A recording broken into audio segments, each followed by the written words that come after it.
It was a challenge for me to see how far I could go. If I died, I died. I didn't care. I was going down the path towards hell.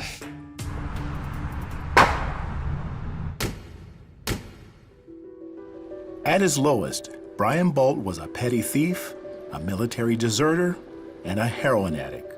A stark contrast from where he came from.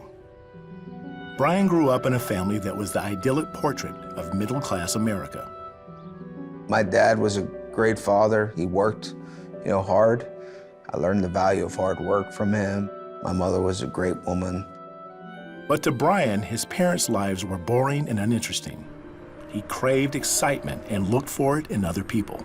When I was about 11, 12, a lot of my friends, they were older. They were into drugs and alcohol, and I thought they were the coolest people on planet Earth. So Brian did exactly as they did. It began to lead me down to depths that I've never personally seen. It was a challenge for me to see how far I could go. His parents had no idea their son was abusing drugs and drinking. They did know he was becoming too much for them to handle and sent him away to live with a relative.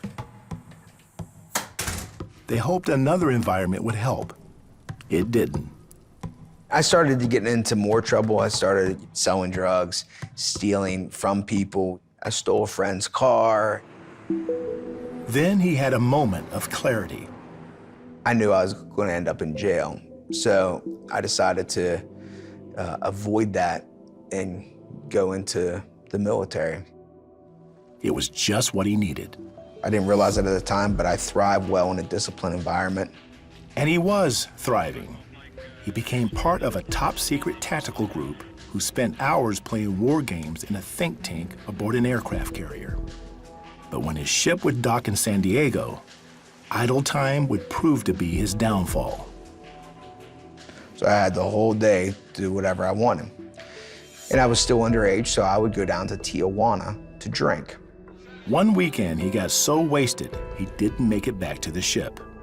I eventually crashed at this girl's house Sunday night. I don't wake up till like Monday afternoon. I missed the muster. 3 days turned into 13 months. The Navy seized my pay, because that's what they do when you get AWOL. Now Brian needed money. The woman he was staying with made him a job offer with the Mexican drug cartel. She said, you could work for my cousins. You'd be what we call a coyote. If I ran people across the border, I got $1,000. If I ran drugs, I got $3,000. So all I had to do was jump it across the line. I would show my military ID. I'd keep my hair cut very trimmed, I would look the part.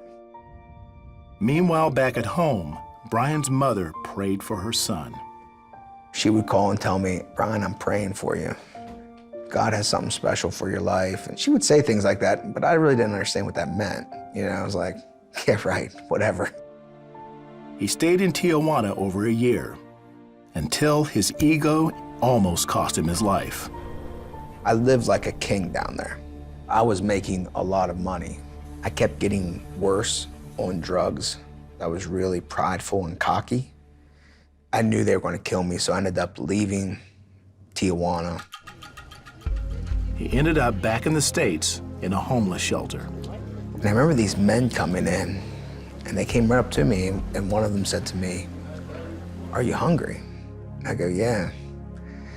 And he goes, why don't you come with us? We're at church. So they take me to this home. It's called Victory Outreach. And they said, we've all come out of addiction, and Jesus has done a miracle in our lives. 3 days I spent there, and I thought to myself, I don't know if I can do this. And so I just left. He went back to the streets. His drug addiction and empty pockets made Brian desperate. And I robbed this guy. His friend came after me. He shot me right in my head.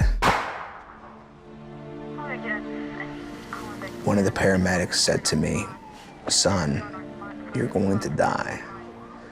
Before you die, I need to ask this question. Do you know Jesus Christ as your Lord and Savior? And I didn't. When he said that, something tugged at my heart.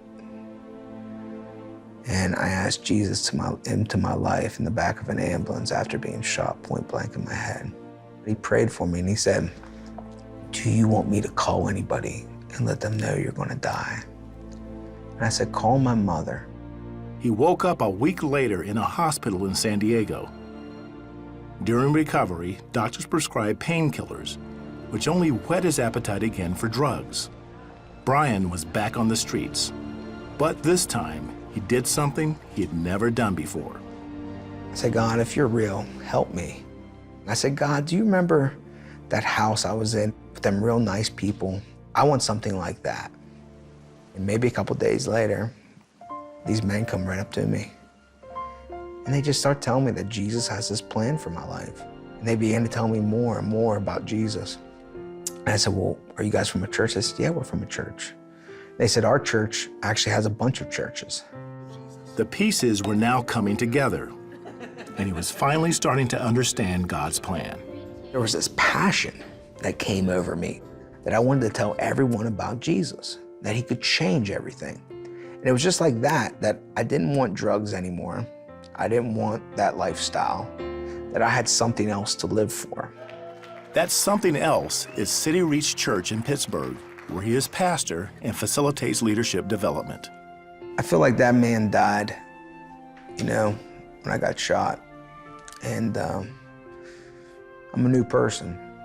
God uses all of the different things we've been through in life, and whatever they are, God uses everything for good.